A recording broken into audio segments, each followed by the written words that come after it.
Creepypastero 21.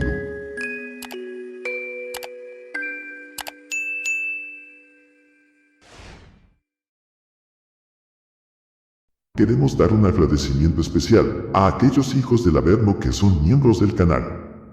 Nos ayudan mucho a seguir trabajando. Si ustedes quieren apoyarnos, los links están en la descripción, tanto para ser miembros como para el proyecto Atlas y el servidor de Discord.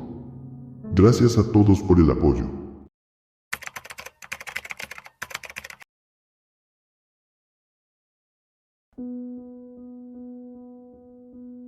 Durante milenios, la humanidad buscó a Dios sin hallarlo. Cientos de generaciones alzaron templos, escribieron libros sagrados y fundaron imperios en su nombre, pero ninguno consiguió verlo. Con el paso de los siglos, la fe comenzó a tambalearse, y para el año 2322 ya no quedaban certezas. Solo ruinas, preguntas y la obstinada necesidad de creer. La ciencia, que había heredado la autoridad de los antiguos profetas, emprendió su propia cruzada para encontrar a Dios. Arqueólogos, historiadores y filólogos desenterraron los mitos, y los diseccionaron con bisturí académico. Los textos revelados fueron despojados de su halo divino. Sus contradicciones, invenciones y falsedades quedaron al descubierto. Las religiones que durante milenios habían regido la tierra se derrumbaron, y con ellas cayó también la esperanza. En su lugar surgieron nuevas doctrinas, más filosóficas que teológicas. Religiones nacidas del laboratorio, no del altar. Buscaban en los experimentos lo que antes se buscaba en la oración. Las partículas subatómicas sustituyeron a los ángeles, los aceleradores de partículas se convirtieron en nuevos santuarios.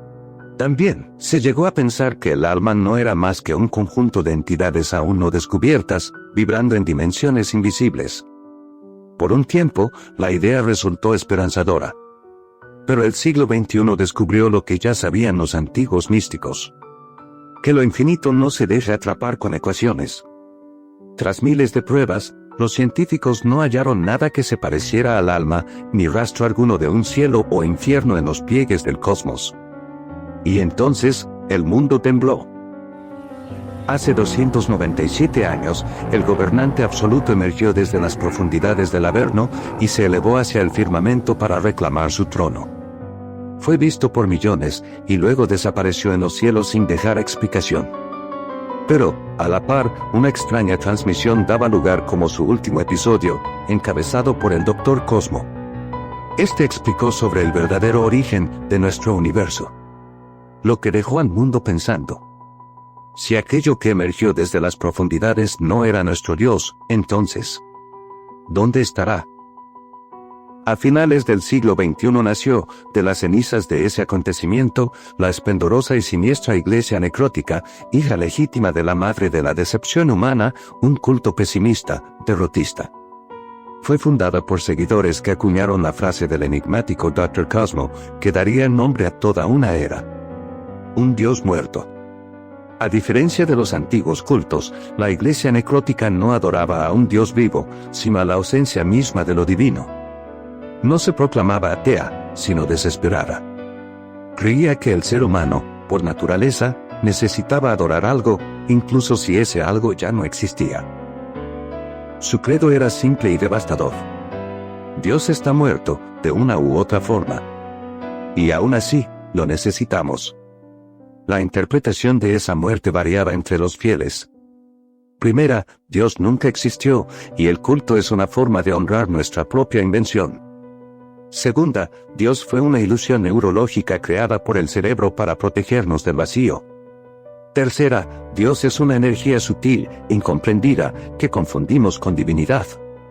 Cuarta, Dios es la profundidad misma de la psique humana, un espejo que refleja nuestro inconsciente colectivo. Quinta, Dios existe, pero está ausente.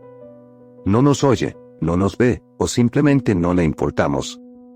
Los fieles de esta última interpretación, los más numerosos y los más científicos, sostenían que Dios seguía ahí, dormido o exiliado en otra dimensión, esperando ser redescubierto. La Iglesia Necrótica creció con una velocidad aterradora. Para el año 2280, el 95% de las sociedades occidentales pertenecían a ella. En Oriente, su presencia alcanzaba la mitad de la población, mientras las viejas religiones morían lentamente. El budismo sobrevivía, pero solo porque siempre había sabido aceptar la nada. Sus templos eran tan majestuosos como macabros. En cada uno había una escultura del cadáver de Dios, construida según las creencias del templo. De metal frío, vacía por dentro, como símbolo del vacío que habitaba en el alma humana. En las catedrales, aquellas figuras alcanzaban entre 6 y 7 metros, recubiertas por una mezcla de huesos humanos pulverizados y un material descubierto en 2105.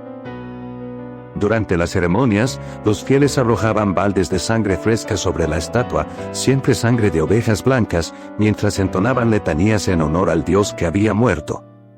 Pero ninguna de aquellas construcciones igualaba el horror sagrado de la Catedral de Carne, sede del conclave necrótico y del Maestro Supremo, líder mundial del culto. Aquel templo, una pirámide metálica recubierta por músculos humanos y ojos disecados, bombeaba sangre las 24 horas del día a través de tubos transparentes. En su interior se erguía la representación suprema, una criatura de 25 metros hecha de hueso, con múltiples bocas y manos, muriendo eternamente. El símbolo perfecto de un Dios que había dejado de ser esperanza para convertirse en cadáver.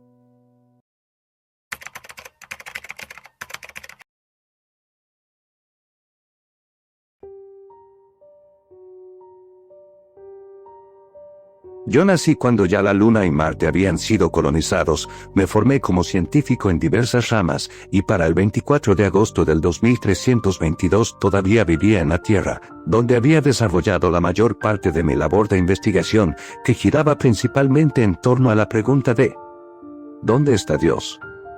Así, el 24 de agosto del 2322, yo llamé a mi amigo, el Dr. Víctor, quien era, junto conmigo, una de las pocas personas que se negaban a creer en la muerte de Dios. Buenos días, ojalá hayas descansado, hermano. Buenos días, amigo. Disculpa que vaya al grano. ¿Has estado observando esa línea? ¿Has visto lo irregular que resultan sus patrones para la galaxia en que se encuentra? No. La verdad es que no he visto nada raro, hasta ahora que lo dices. ¿Qué pasa con esa línea? No estamos solos. No te diré más por ahora. Nos vemos en la oficina en 1 hora y profundizaremos más en el tema. Excelente. Ojalá sea algo grande. La llamada me hizo sentir una felicidad que no había experimentado en mucho tiempo.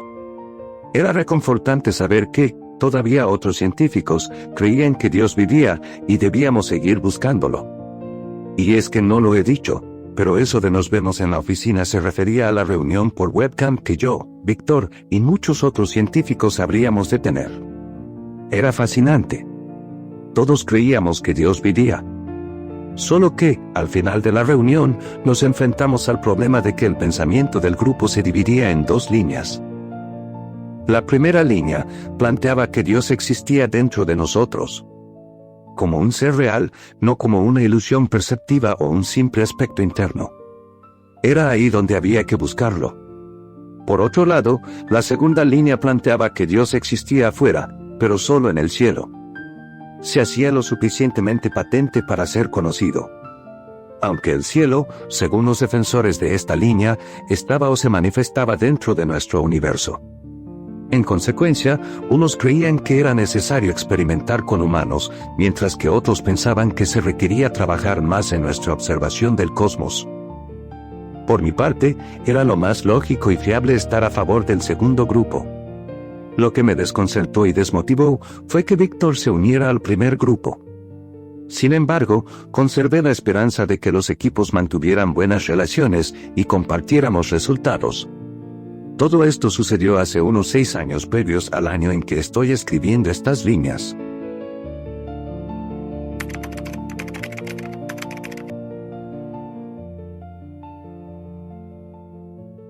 Las investigaciones no han salido demasiado bien, y nuestros fondos han sido insuficientes. Por lo que no sorprende que más de la mitad del grupo, contando ambos bandos, hayan desertado y se unieran a la iglesia necrótica. Necesitamos esperanza. La hemos necesitado siempre. Pero tal parece que a Dios no le importa que vivamos buscándolo, y que perezcamos sin haber satisfecho, por lo menos, algo de nuestra noble búsqueda de evidencias a favor de su existencia. Yo aguanté, pero otros no. Ellos simplemente perdieron la esperanza. Perdieron la fe. Ahora, he estado revisando mi bandeja de entrada. Y resulta que, curiosamente, me encontré un correo de mi amigo Víctor con un informe adjunto. Informe que, al parecer, se refiere a los resultados de los experimentos hechos por su grupo. El experimento VXV con SFG. Junto a él, una propuesta de juntar los resultados de ambas investigaciones. Yo encantado acepté. Todo por la causa. Un par de días después, nos encontramos en un restaurante pequeño, donde era casi imposible que se infiltrasen espías. Cuando lo vi, Víctor estaba pálido, se veía estresado. Algo andaba mal en él. Al preguntarle sobre su estado de salud, empezó a sentir con la cabeza repetidas veces. Suspiró profundamente. De pronto, se desparramó en la silla, como si fuera un borracho con sueño. Abrió los ojos como un loco, y después se quedó viendo hacia arriba, mientras un hilito de sangre le chorreó de la boca abierta. Yo me aterré y me le acerqué velozmente. Pero de pronto, volvió en sí. Tosió un poco de sangre, y me agarró la cabeza mirándome a los ojos. De tal forma que parecía esforzarse en convencerse de que todo eso no era un simple sueño. Por favor, siéntate. Tenemos mucho de qué hablar. Víctor. ¿Qué rayos pasa, hombre? ¿Qué te ocurre? Acabas de toser sangre, hombre. Toser sangre. Robert. Necesito que te concentres en lo importante. ¿Viste el informe del experimento, no? Tú sabes más que nadie que no hago trabajos a medias. Ese informe no está completo y, para ser demasiado sincero contigo, es que quizás nunca lo esté. Queda poco tiempo, necesito que me escuches, ¿vale? Sí, claro. Te escucho. Di todo lo que puedas. Verás, todo empezó cuando nos dimos cuenta de que el uso de espectroscopios SFG no estaba dándonos datos adecuados y suficientes. Entonces, algunos del grupo se ofrecieron como voluntarios para una versión menos extrema del experimento. Inicialmente, no obtuvimos buenos resultados. Pero al quinto intento, algo pasó con el dolor. Por el informe incompleto que te di sabes que, antes de eso, escuchábamos dentro de los sujetos. Ese grito. Ese extraño grito sin fuente aparente. Y para aquel momento, el grito seguía produciéndose. Aquel grito de dolor. Como si alguien pidiera salir. Bueno, yo personalmente lo había oído también y me había ofrecido de voluntario. Lo escalofriante fue que el grito extraño estaba comenzando a volverse más fuerte. Al final todo cobraba sentido. Al menos para mí y aquellos en quienes se producía el grito. Nosotros podíamos sentir que algo estaba tomando el control. Aunque las máquinas no pudieran registrar nada relativo a eso. De todas formas, yo tuve miedo. Tanto, que ya rechacé el ser voluntario para el sexto experimento. Quizá no estuviera hablando contigo si ese hubiese sido el caso. Robert, no te pido que me creas. Entiéndeme. Algo dentro de nosotros está gritando. Gritando con tanta intensidad que quisiera comunicarse con nosotros. Algo terminará saliendo de mí. Dijo Víctor, con la voz quebrada, antes de suspirar y quedarse quieto mirándome, mientras le resbalaban varias lágrimas por las mejillas. Amigo. Estás muy mal, tienes que ir. ¿Y qué le gustaría comer? Señor. Tienes que ir. Dijo Víctor, fuera de sí tras interrumpirme, con los ojos en blanco, vueltos hacia atrás como un poseído. Eso fue lo último que aguanté, porque en ese momento sentí que mi vida corría peligro. Escapé, corriendo a toda velocidad, escuchando tras de mí un grito aterrador. Un grito semejante a lo que me describió Víctor cuando habló de los experimentos. Lamentablemente no pude correr mucho porque, a la salida del restaurante, me encontré con un grupo de guardias. ¿Qué ha visto? ¿Estuvo violento Víctor? ¿Qué le dijo Víctor? Con esas y otras preguntas me hostigaron los guardias. Después se llevaron a mi amigo, que ya había vuelto en sí y estaba siendo sujetado. Llevado a la fuerza a una pequeña nave patrulla, mientras lloraba y clamaba libertad. No. No. Por favor, suéltenme. Ya no puedo soportar más el dolor. Tengan piedad de mí. Dios, ¿dónde estás? Ahora es que te necesito. No me abandones, por favor. Resucita. Te lo suplico. Aparece, cadáver omnipresente. Robert. Robert. Ayúdame, por favor. Sálvame, Robert. Yo pude haberlo ayudado. Debí de haberlo hecho. Pero tuve miedo. Demasiado miedo. Lo traicioné. Le di la espalda. Le fallé. Hasta la fecha, es algo que nunca me perdonaré. Después de que Robert se fue, me senté y lloré. Lloré como nunca lo había hecho antes. Hasta que vino un científico. Parecía alguien muy importante. Entonces un guardia intentó fastidiar, pero el científico le ordenó que nos dejara en paz. Me di cuenta que era de los científicos que aún creían en Dios y que era parte del equipo detrás de los experimentos que hicieron enloquecer a mi amigo. Según me dijo, tendrían la consideración de decirme lo que no podía decir a casi nadie. Sobre todo a civiles. Muy en general y sencillamente, me informó que Víctor había perdido la cordura debido al dolor físico y a la angustia emocional del comportamiento de los experimentos.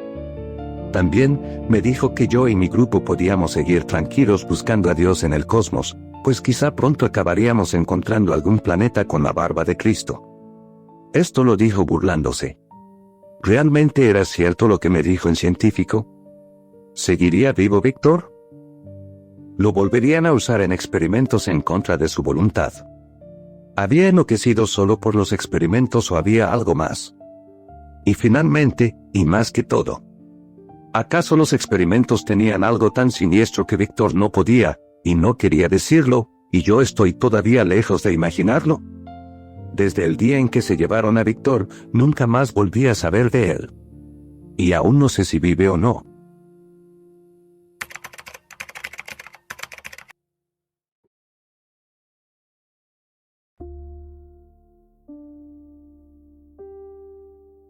Jamás olvidaré lo que ha pasado hoy, 23 de diciembre del 2328.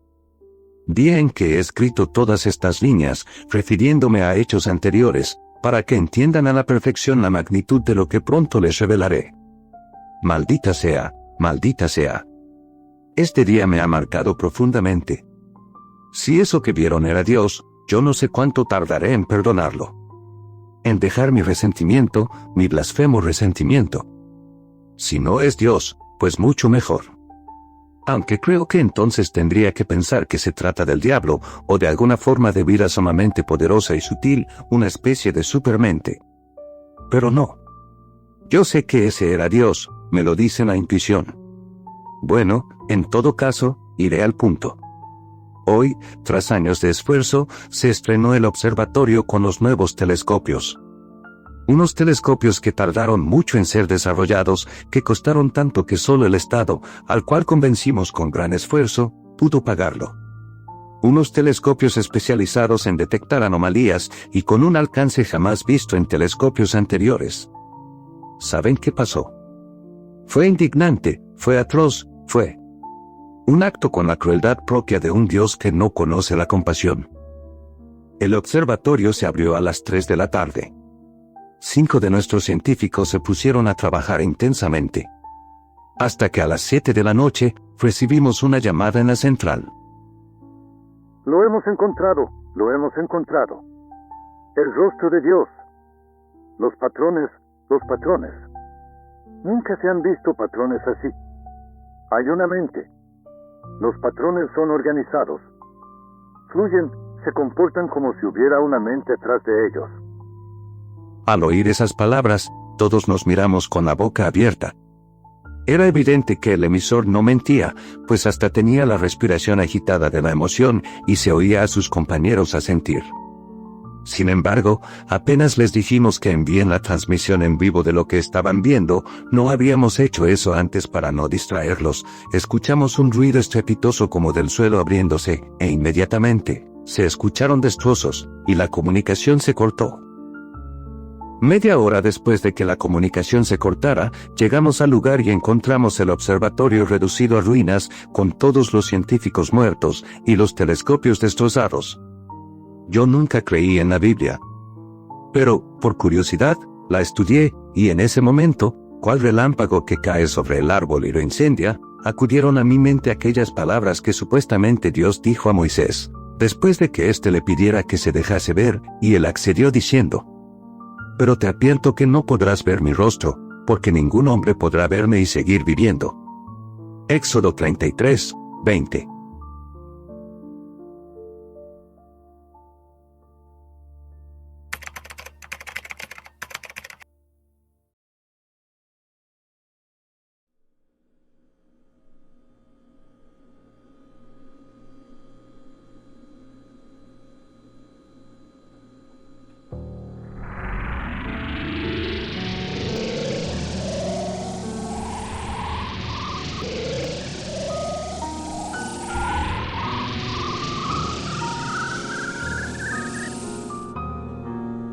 Eso, ese grito. Él está pidiendo ayuda. Un grito de dolor incesante. Hola, Víctor. Tú y tu grupo de científicos descubrieron algo que no debían. Pero también algo necesario para el orden del universo. ¿Quién eres? ¿O qué eres? Dime, pequeño terrícola, ¿cuántos años han pasado en la Tierra? Para mí, el tiempo es un suspiro. Mi nombre es Algo, el único gobernante de este universo. Entonces eres Dios. La iglesia necrótica estaba equivocada. Dios existe. Podrías decir que sí, pero no soy tu Dios. Regresé a este plano hace 3 siglos. Maté a aquel al que llaman Lucifer y reclamé su cuerpo. Era, en realidad, una de mis muchas reencarnaciones. Así volví a gobernar este universo. Eso ya deberías saberlo. El temblor terrenal, el programa de televisión del pequeño Cosmo. Como sea, volviendo al tema. Tu Dios, tu verdadero Dios, vaga por el cosmos.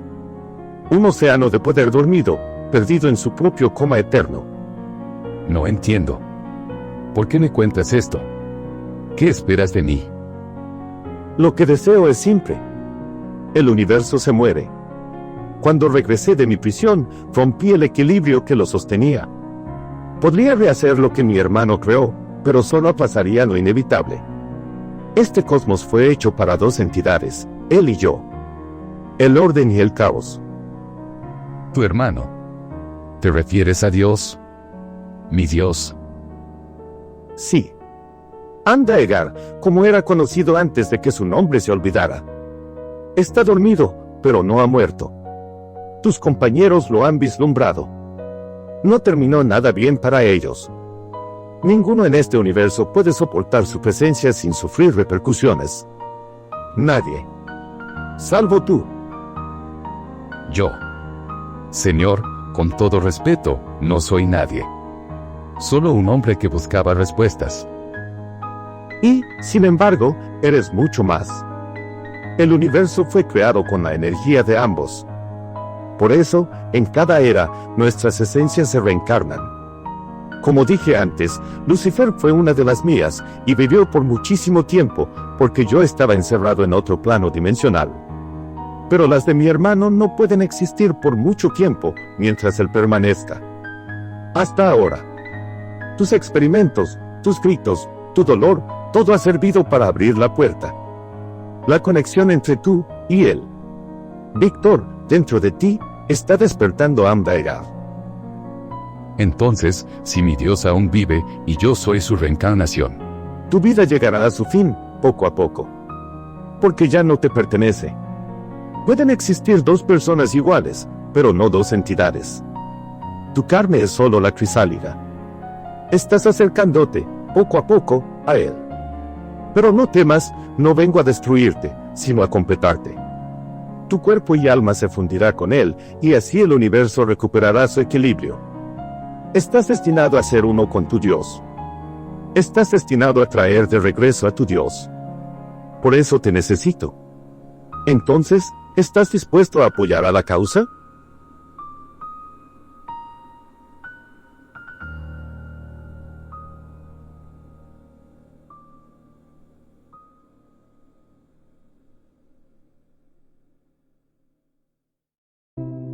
Nos vemos en el camino, hijos del Averno. Y en caso que no los vea, buenos días, buenas tardes y buenas noches.